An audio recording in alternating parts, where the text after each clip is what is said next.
friends, good morning. નમસ્કાર, કેમ છો? મજામાં છો ને? તે ઓનલાઈન વિડિયો લેક્ચરમાં હું જય સર્વ વિદ્યાર્થી મિત્રોનું હાર્દિક સ્વાગત કરું છું. મિત્રો, ચેપ્ટર નંબર 9 કિરણ પ્રકાશ શાસ્ત્ર. અત્યાર સુધીની એક ઝલક થઈ ગઈ કે આપણે પરાવર્તનની પ્રકાશીય ઘટનાથી શરૂ કર્યું હતું. એના દાખલા અરીસાનું સૂત્ર વક્રીભવનમાં પ્રવેશે કે જ્યારે સમાનથી સમદિગ્ધનું માધ્યમ ન હોય ત્યારે વક્રીભવનની ઘટના પિક્ચરમાં વક્રીભવન બન્યા પછી આપણે પૂર્ણ પરાવર્તન જોયું કે ઘટને ઘટ માધ્યમમાંથી કોઈ પ્રકાશીય કિરણ તે જ માધ્યમમાં પરાવર્તન પામે કે જ્યારે વક્રીભવન કોણનું શૂન્ય થાય ત્યારે આપાત કોણ ક્રાંતિકોણ જેટલો બને ત્યારે પૂર્ણ પરાવર્તન પામે. હવે ટોપિકને આપણે જે આગળ વધવાનું છે એક નવી દિશામાં આપણે જવાનું છે. વક્રીભવન જ આપણે સમતલ સપાટી વડે વક્રીભવન જોયું. કેમ આપણે પરાવર્તન છે આપણે બે સપાટી વડે જોયું, સમતલ સપાટી વડે પરાવર્તન અને ગોળીય સપાટી વડે પરાવર્તન. એમ વક્રીભવન પણ આપણે સમતલ સપાટી વડે થતું વક્રીભવન અને વક્ર સપાટી વડે થતું વક્રીભવન જોવાનું છે. મિત્રો,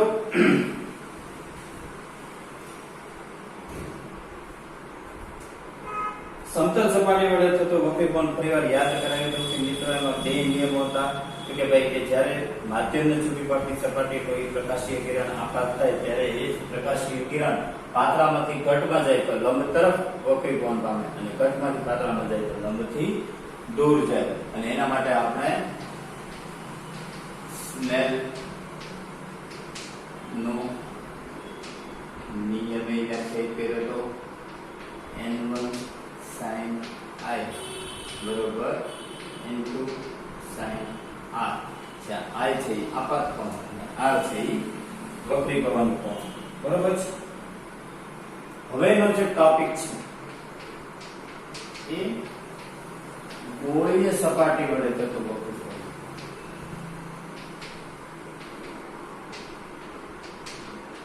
બહુ ઇન્ટરેસ્ટિંગ ટોપિક છે. એક સૂત્ર તારણ છે માત્ર, પણ ખૂબ સરળ છે. થોડુંક ગણિતના નિયમો આવશે પછી એકદમ સરળ.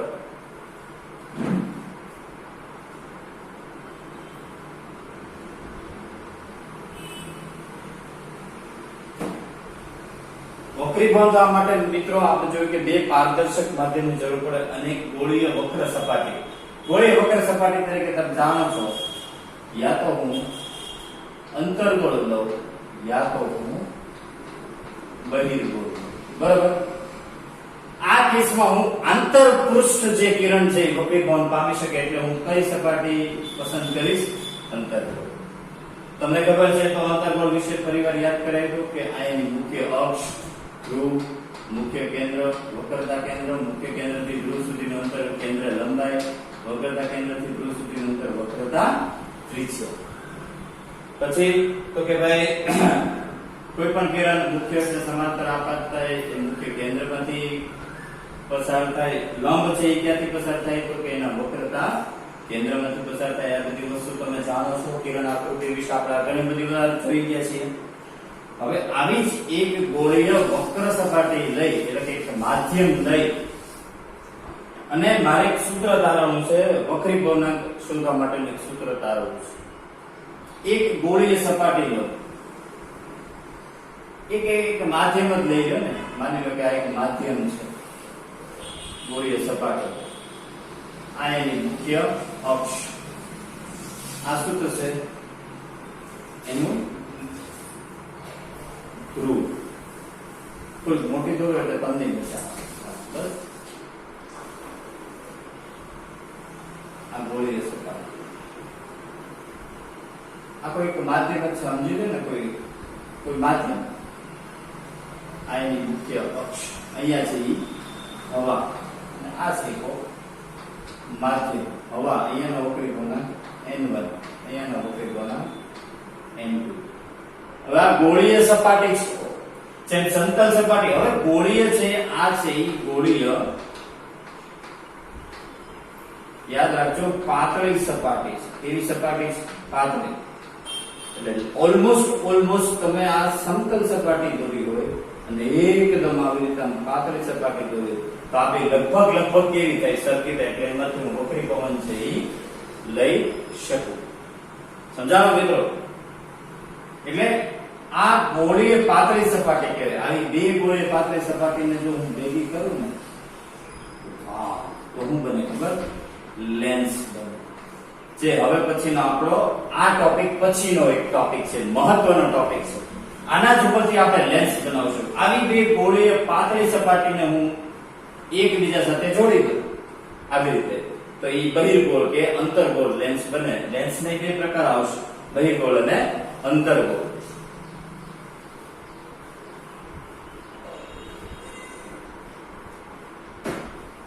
અત્યારે તો મિત્રો આપણે વક્રીભવન ભણવાનું છે એટલે અત્યારે આ બીજી સપાટી નહીં લો, એકદમ પાતળી સપાટી લીધી છે કે જેના ઉપર આપણે વક્રીભવન સમજવાનું છે. બરાબર. તો આ એનો ધ્રુવ, વક્રતા કેન્દ્ર. બરાબર. સહેજ આગળ દેખાશે એટલે એનું વક્રતા કેન્દ્ર, તો ધ્રુવ થી વક્રતા કેન્દ્ર સુધીનું અંતર તમને ખબર છે શું લખાય? આ. હવે કોઈ એક કિરણ, કોઈ બિંદુવત વસ્તુ લઉં, માની લો કે આ ઓબ્જેક્ટ છે, तो ध्रुव थी वस्तु सुधीનું અંતર बच्चा जानता है, उसको क्या बोलते हैं? वस्तु अंतर. आया वस्तु એમાંથી કોઈ એક કિરણ છે એ આ ગોળીય સપાટી ઉપર હું આપાત થતું હોય એવું દર્શાવો. આ છે આપાત કિરણ છે. મિત્રો પહેલા એક કિરણ આકૃતિ આપણે રજૂ કરીએ, એના ઉપરથી આપણે ભૂમિતિ લઈ અને સૂત્ર તારવણી કરવાની છે. પણ સૌથી પહેલા એક આ પારદર્શક એક ગોળીય વક્ર સપાટી ધરાવતું માધ્યમ છે. આ કયું માધ્યમ છે? ગોળીય પાતળી સપાટી વાળું માધ્યમ છે. બરાબર. જેના ઉપર કોઈ એક વસ્તુમાંથી કિરણ છે એ આપાત થતું હોય એવું દર્શાવ્યું. હવે નિયમ કે છે કે લંબ છે હંમેશા ક્યાંથી પસાર થાય? તો કે એના વક્રતા કેન્દ્રમાંથી. એના વક્રતા કેન્દ્રમાંથી શું પસાર થાય? લંબ. તો લંબ સાથે આપાત કિરણે બનાવેલો ખૂણો એને શું કહેવાય? આપાત કોણ. હવે જોવાનું છે મિત્રો, વસ્તુમાંથી આવતું કિરણ છે એ પાતળામાંથી ઘટ્ટ, આ છે એ ઘટ્ટ માધ્યમ છે, આ છે એ પાતળા માધ્યમ. તો પાતળામાંથી ઘટ્ટમાં જશે એટલે એ લંબ તરફ વળશે ને, અને અહીંયા આગળ માની લો કે એ વસ્તુનું પ્રતિબિંબ. I for image. આ શું છે? O for object. તો તમે કહી શકો કે ધ્રુવથી પ્રતિબિંબ સુધીનું અંતર એને શું કહેવાય? પ્રતિબિંબ અંતર. આ કિરણ આકૃતિ તૈયાર થઈ ગઈ. મિત્રો આ જવા દો એટલે મને થોડું ગોળ મળે. બરાબર. સમતલ સપાટી વડે થતું વક્રીભવન ટોપિક નું નામ છે. ઓકે, ચાલો.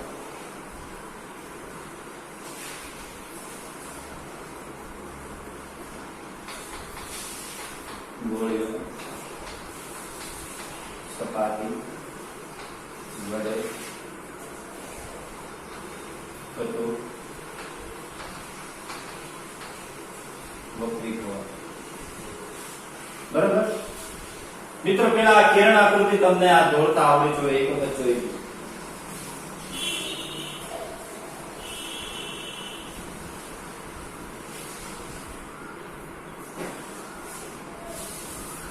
કિરણ આકૃતિ મિત્રો એક વખત રેડી થઈ ગઈ એટલે પછી ભૂમિતિ એકદમ સરળ છે, સૂત્ર તારવણી એકદમ સરળ છે. પણ પહેલા તમને આ આવડવું જોઈએ. ફરી એક વખત કહું કે ગોળીય વક્ર સપાટી વાળું એક માધ્યમ છે કે જે બે માધ્યમને છૂટી પાટી સપાટી ઓલમોસ્ટ મિત્રો આનું કહી શકું કે આ લગભગ સમતલ સપાટી જેવું છે. બરાબર. એકદમ પાતળી સપાટી છે. આવી બીજી એક પાતળી સપાટીને હું જોડું તો એ શું બની જાય ખબર? લેન્સ બની જાય. શું બની જાય? લેન્સ બની જાય. જો આ લેન્સ બની જાય, જે આપણા હવે પછીનો ટોપિક છે. વસ્તુ લીધી, ધ્રુવથી અમુક અંતરે એને વસ્તુ અંતર કીધું. વસ્તુમાંથી કોઈ કિરણ લીધું, લંબ છે વક્રતા કેન્દ્રમાંથી પસાર થયો. પાતળામાંથી ઘટમાં ગયો એટલે લંબ તરફ વળ્યું, પ્રતિબિંબ I બરોબર, આ પ્રતિબિંબ અંતર, આ વક્રતા ત્રિજ્યા, આ વસ્તુ અંતર. હવે આ બિંદુને નામ આપી દો કે જ્યાંથી બે માધ્યમને છૂટી પાડતી સપાટી આગળ આપણે લંબ દોર્યો, એને હું M કહું. આ તો શું છે? ધ્રુવ P. બરાબર છે. હવે તમે જોઈ શકો છો આ જે લંબ છે ને મિત્રો, એને અંદર થોડો આમ ડાર્ક દેખાય છે. તમે જોવો છો અહીંયા આગળ ત્રણ ખૂણા છે, ત્રણ ત્રિકોણ છે. આ જે ખૂણો થયો એને કહેવાય વક્રીભવન કોણ R. બરાબર. તો જો મિત્રો એક 10મા ધોરણમાં તમે બહિષ્કોણની જોડ ભણી ગયા કે આ ત્રિકોણ જ્યારે Z હોય ને ત્યારે આ I બરોબર શું થાય? આ ખૂણો વત્તા આ ખૂણો, અને આ ખૂણો બરોબર શું થાય? આ ખૂણો વત્તા આ ખૂણો. જ્યારે Z આકૃતિ બનતી હોય ને આવી રીતે, ત્યારે આ θ1, સપોઝ આ θ2 θ3 હોય તો θ1 બરોબર શું થાય? બાકીના બે ખૂણાઓનો બેઝિક સરવાળો, બહિષ્કોણ. આ તમે ગણિતનો એક નિયમ છે. તો એ નિયમ મુજબ મિત્રો હું જોવા જાઉં તો આપણા કોણ બરોબર શું થાય ખબર? ખૂણો કયો થાય? MOP. માપ ખૂણો કયો થાય? MOP વત્તા માપ ખૂણો MCP. માપ ખૂણો MCP. અને જો અને માપ ખૂણો MCP બરોબર શું થાય? R વત્તા માપ ખૂણો MIP. હવે જો આમાંથી R ને કરતા બનાવો, આવું શું કામ કરું છું તમને ટૂંક સમયમાં ખબર પડી જશે. એમાંથી R ને કરતા બનાવો તો થાય માપ ખૂણો MCP માઈનસ, થોડી બાજુ થાય એટલે માઈનસ માપ ખૂણો MIP. મિત્રો આ મને આપાત કોણ અને વક્રીભવન કોણના મૂલ્ય મળી ગયા.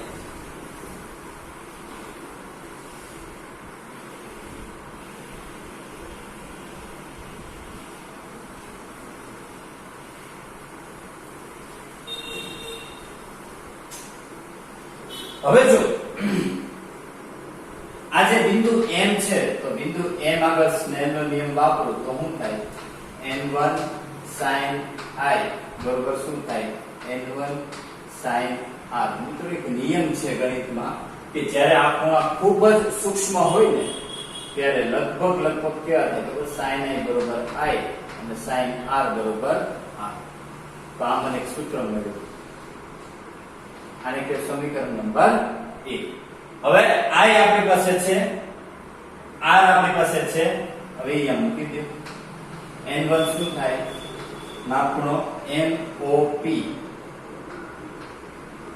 વત્તા માપ ખૂણો MCP બરોબર N2. ઓલું શું થાય? માપ ખૂણો MCP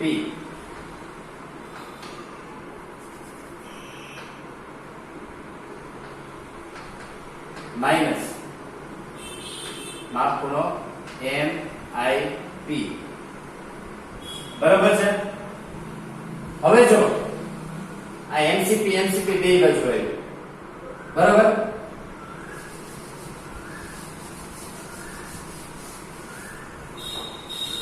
એક કામ કરીએ મિત્રો, હાલ પૂરતું છે ને આવી રીતે તમને કન્ફ્યુઝન થાય એટલે કામ કરો. આને હું પેન્સિલ થી તમારે ખાલી આને કન્ફ્યુઝન ન થાય એને આવા નામ આપ્યું, આલ્ફા બીટા ગામા.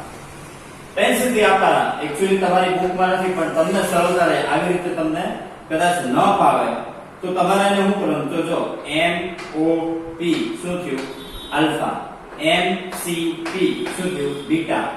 MIP ખૂણાને નામ આપી દીધા. તો જો N1 I બરોબર શું થાય? MOP વત્તા MCP.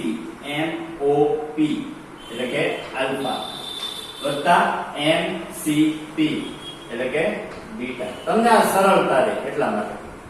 R બરોબર શું થાય તો કે MCP એટલે કે બીટા માઈનસ MIP. જો આવું કરવાનું રીઝન શું છે કે તમને સરળતા રહે કરવાનું, ટેન્શન થી તમારી પૂરતું છે. હવે જુઓ તમે વિચાર કરો, આને તમે કાઉન્ટ શું કરો, n1 alpha n1 beta n2 beta n2 gamma. n2 gamma ને તમે આ બાજુ લાવો, n1 આલ્ફા વત્તા n2 gamma n2 minus n1 into beta. Alpha એટલે શું છે? માપ ખૂણો MOP. બીટા શું છે? MCP. MIP શું છે? ગામા. તમારે લખવું હોય તો લખી રખાય અહીંયા કે આ શું છે તો કે માપ ખૂણો MOP, માપ ખૂણો MCP અને માપ ખૂણો MIP. તમારા રેફરન્સ માટે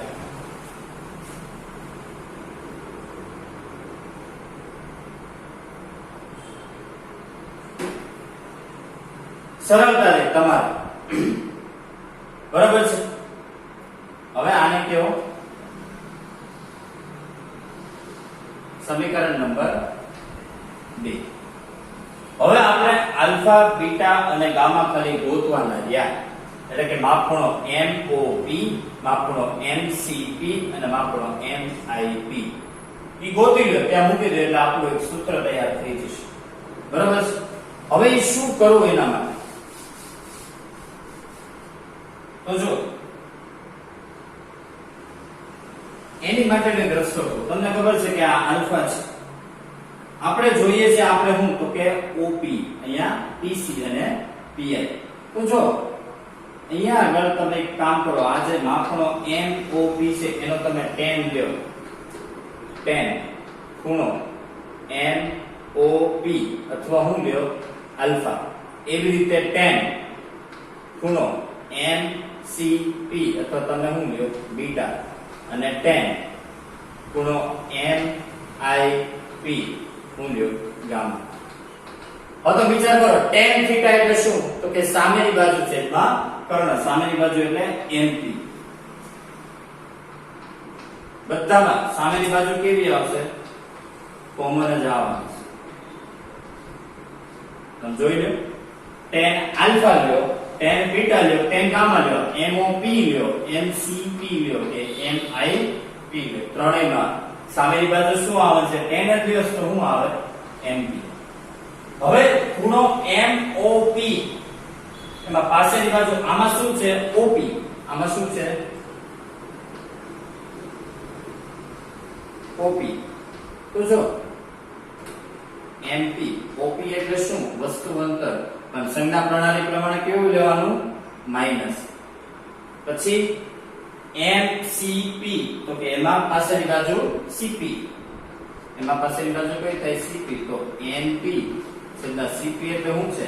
R. પણ કેવા? સંજ્ઞા પ્રણાલી મુજબ અરીસાની સામેની બાજુ છે એટલે ધન. અને tan ખૂણો MIP, સામેની બાજુ MP, પાછળની બાજુ PI. PI બરોબર શું છે? પ્રતિબિંબ અંતર. પણ કેવું? V. એકવાર જોઈ લો.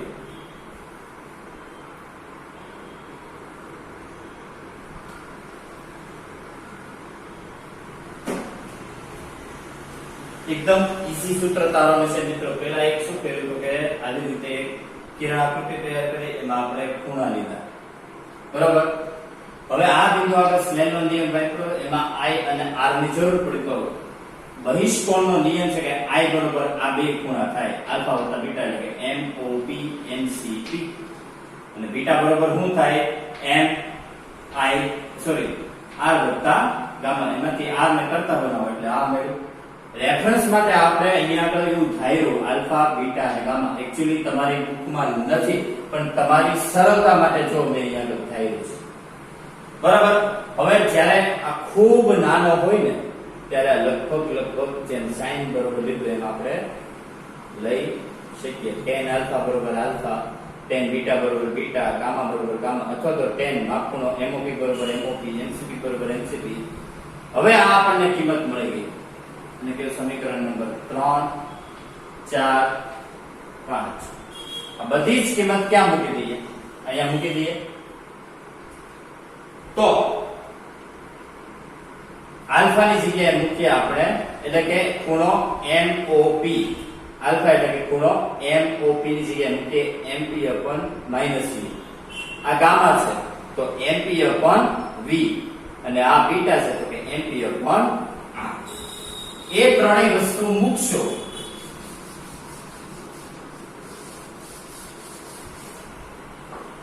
બરોબર. આલ્ફા એટલે કે માપ ખૂણો MOP શું થયું? MP/-U. બીટા માપ ખૂણો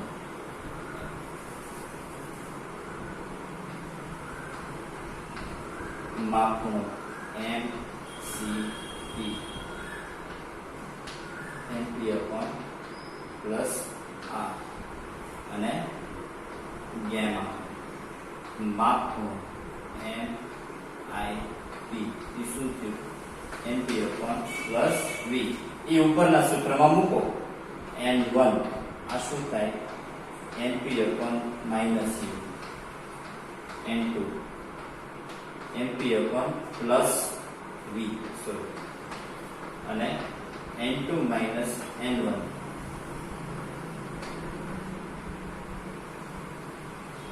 આ શું થાય? MP/+. હવે જો બધામાંથી શું થાય? જો MP MP MP કર. અહીંયા શું આવ્યું? -N1/U. અહીંયા શું આવ્યું? N2/V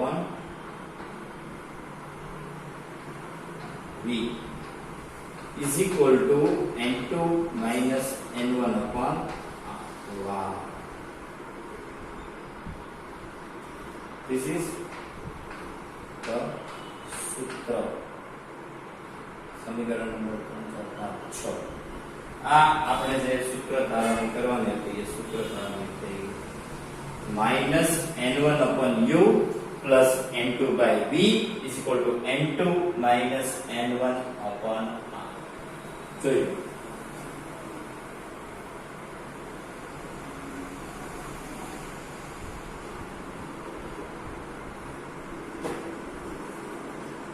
એકદમ સરળ છે મિત્રો. Again I repeat once. આ બધું ધ્યાન રાખજો. પહેલા આ કિરણ આકૃતિ દોરવી પડે મિત્રો કે બે માધ્યમને છૂટી પાડતી એક ગોળીય વક્ર સપાટી, બરાબર. ત્યાં આગળ કોઈ વસ્તુમાંથી આવતું કિરણ છે એ આ લંબ વક્રતા કેન્દ્ર પસાર કરી અને પાતામાંથી ઘટમાં એટલે લંબ તરફ વળે અહીંયા પ્રતિબિંબ આપે, બરાબર. હવે તમારે આ M બિંદુ આગળ શું કરવાનું તો કે સ્નેલનો નિયમ લગાવો. N1 sin I N2 sin I. ખૂબ નાના ખૂણા એટલે sin I લગભગ I થાય. ખૂબ નાના ખૂણા માટે sin R છે R. હવે I એટલે શું તો કે રેફરન્સ માટે ખાલી તમારી માટે મૂક્યા, બાકી એક્ચ્યુઅલી મૂકવાના નતા. માપણો MOP એટલે કે આલ્ફા. તો બહિષ્કોણની જોડ શું થાય? I બરોબર આ બે ખૂણા થાય. I બરોબર આલ્ફા વત્તા બીટા અને બીટા બરોબર શું થાય? R વત્તા ગામા. એમાંથી ગામા ને કરતા બનાવો R ના કરતા બનાવો બીટા માઈનસ ગેમા. હવે તો કે I અને R ની જગ્યાએ મૂક્યો આપણે આલ્ફા વત્તા બીટા અને બીટા માઈનસ ગામા.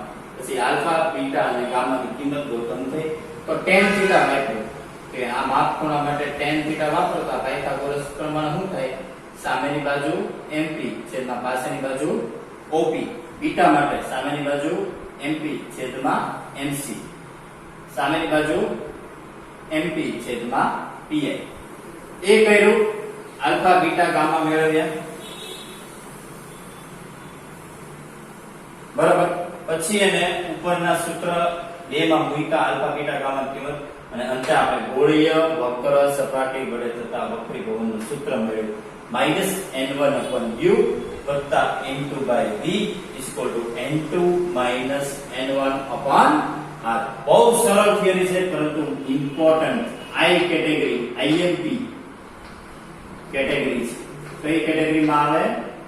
IMP કેટેગરીમાં આવતી થિયરી છે. એક વખત જોઈ લો. ચાલો શાંતિથી 1 મિનિટ માટે.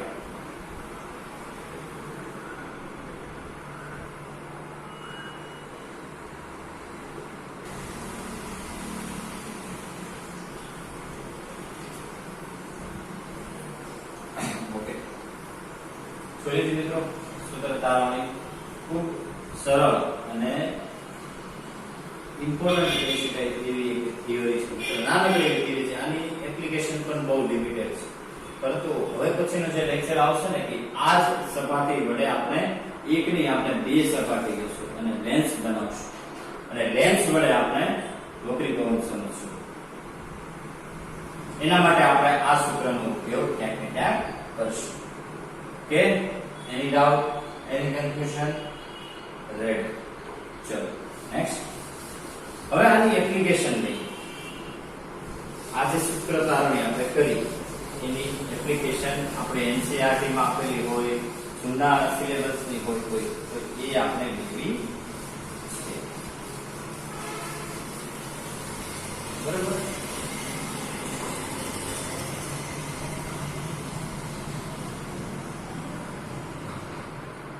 સૂત્ર યાદ રાખવા બહુ સરળ છે. -n1/u plus n2 by v is equal to n2 minus n1/r. યાદ રાખજો મિત્રો, n1 એટલે પાતળા માધ્યમનો વક્રીકરણ, n2 એટલે ઘટ્ટ માધ્યમ,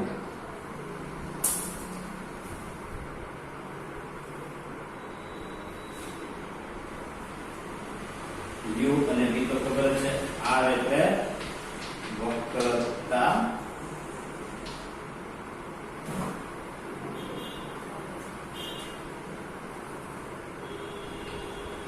વક્રતા બીજે u એટલે વસ્તુ અંતર અને v એટલે પ્રતિબિંબ અંતર.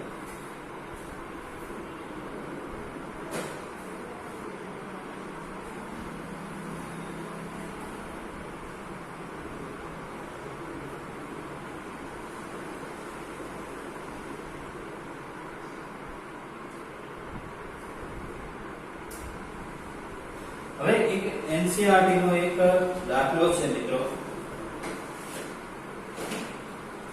એનસીઈઆરટી ની ટેક્સ્ટ બુક છે એમાં ભણેલો છે. લેવલ 1A જે આપણી પીડીએફ છે એનો છઠ્ઠો દાખલો.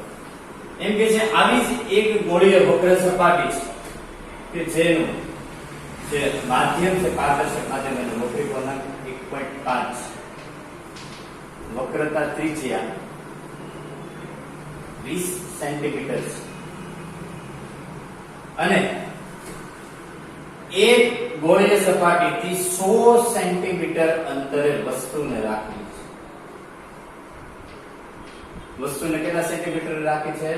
100. તો u બરાબર શું લેવાય? પ્લસ લેવાય કે માઈનસ? સંજ્ઞા પ્રણાલી પ્રમાણે માઈનસ. અને એમ કીધું તો પ્રતિબિંબ કયા સ્થાને રચાશે. આટલી સરળ એપ્લિકેશન હોય તો સીધું જ સૂત્ર -n1/u plus n2 by v is equal to n2 minus n1/r.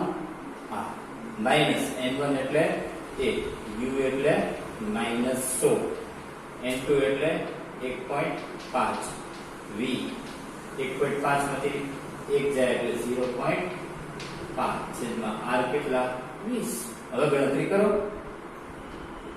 Minus minus plus 1 ના છેદમાં 100 વત્તા 1.5 ના છેદમાં 20. 6.5 બોલો, પોઈન્ટ નીચે જાય એટલે 5 ચોક 20 એટલે 1 ના છેદમાં કેટલા આવ્યા? 40. હવે આ ઓલી બાજુ લઈ જાઓ. 1.5 ના છેદમાં 20, 1 ના છેદમાં 40 માઈનસ 1 ના છેદમાં 100. હવે આ તો ગણતરી ફાવે કે નહીં? આના ઉપરથી તમને શું મળી જાય? પ્રતિબિંબ કયા સ્થાને રચાય એ રીતે.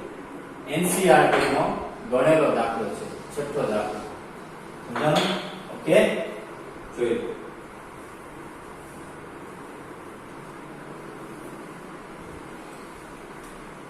એકદમ સરળ છે દાખલો, બરોબર? આવા દાખલા તમારા હોમવર્કમાં કરવાના થશે. બીજો એક દાખલો મિત્રો એનસીઈઆરટી નો નથી, આપણી જૂની ટેક્સ્ટ નો છે.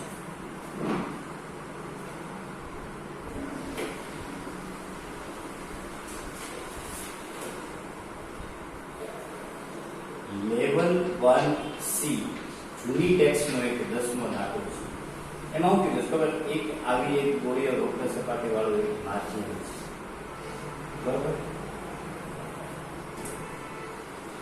આ એની અક્ષ, જ્યાં એનો વક્રી ગુણાંક એને આપ્યો છે, થોડુંક મોટું માધ્યમ ને ક્યાં આપણે મૂકીએ, વક્રી ગુણાંક એને આપ્યો 1.42, બરોબર? આ એની વક્રતા. હવે હું કહીશ ખબર, જો આ સપાટી પર કિરણો અનંત અંતરેથી આપાત થતા તો એ કહીશ કે તો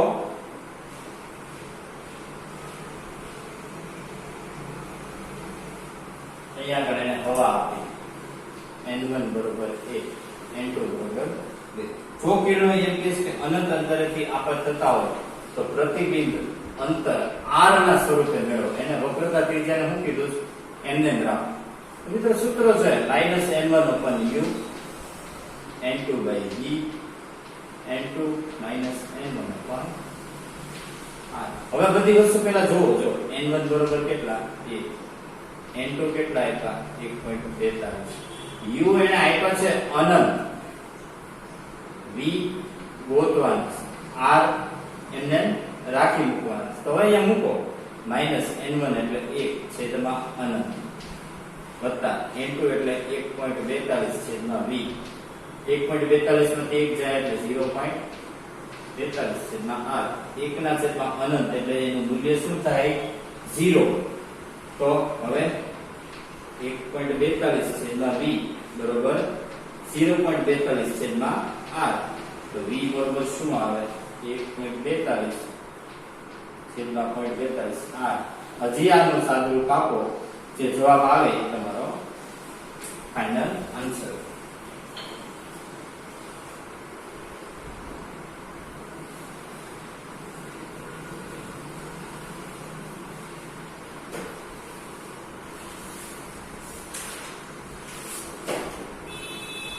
હજી આનો તમે ગુણોત્તર લેશો એટલે કંઈક b બરોબર તમને જવાબ મળશે.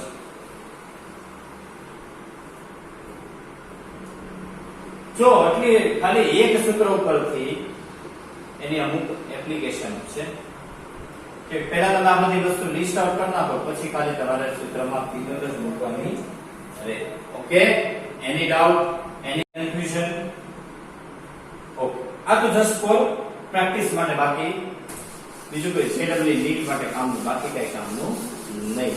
કારણ કે લેવલ 1C છે મિત્રો, એ જૂની ટેક્સ્ટના દાખલા છે જે ક્યારેય બોર્ડમાં પૂછાવાના નથી. લેવલ 1C છે ને એ જૂની ટેક્સ્ટના દાખલા છે. નીટ જી ગુજસેટ માટે કામના, બાકી બોર્ડ માટે કામનું નથી. એમાંથી ક્યારેય કોઈ દાખલો આવવાનો નથી, બરોબર છે? અને એક મિત્રો, નાઉ ઇટ્સ ટાઈમ ટુ હોમવર્ક. આજના દિવસ પૂરતું એટલું રાખીએ. આની બહુ વધારે પડતી એપ્લિકેશન નથી, પણ સૂત્ર તારવણી છે એ ઇમ્પોર્ટન્ટ છે.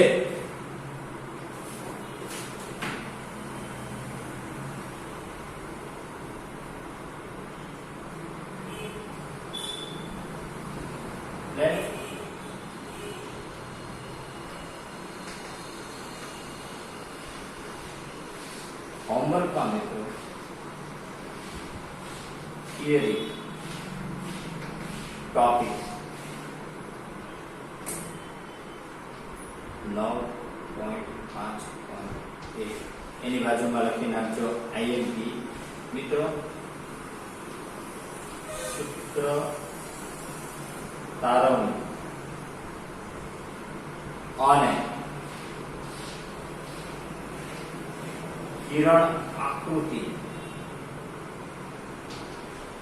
બે વાર જાતે જોયા વગર કરવાની. બરાબર? જાતે હો મિત્રો, જોયા વગર. પછી લેવલ 1 એ ગણેલા દાખલા હોય NCERT દાખલા એમાં નંબર 6 અને લેવલ 1C જૂની ટેક્સના દાખલા એમાં એક 10 હોય એમાં એક દાખલા નંબર 11 છે એને ચોકડી મારજો દાખલા નંબર 11 ને શું કરી દેજો એને કેન્સલ કરી નાખજો બરાબર આટલું હોમવર્ક છે મિત્રો તમારે ફરજિયાત કરવાનું છે કે નેક્સ્ટ લેક્ચરમાં આપણે મિત્રો લેન્સ વાળો ટોપિક છે આપણે શરૂ કરશું પણ ત્યાં સુધીમાં આની સૂત્રધારોની કિરણ આકૃતિ 2 વખત મિત્રો હોમવર્કમાં કરવાનું છે લેવલ 1 એનો છઠ્ઠો લેવલ 1C નો 10મો મિત્રો એક વખત તમને જે નવી પીડીએફ મોકલી એમાં અનુક્રમિકા જોઈ લેજો ઘણા લેવલ શું ઈ નથી ખબર પડતી ઘણા કે દાખલા મળતા નથી એમ ક્યાંથી ન મળે મિત્રો હવે તમે મેચ્યોર થયા 12મા ધોરણમાં આવ્યા તમને જાજુ કેવું ન પડવું જોઈએ તમને હું લેવલ 1 એ કહું એટલે તમારે ઈ અનુક્રમિકામાં તરત જોઈ લેવાનું કે લેવલ 1 એ શું છે તો કે NCERT માં આપેલા ગણેલા દાખલા હોય એનો પેજ નંબર એટલે એનો પર તમે આ નંબર ન ગોતી શકો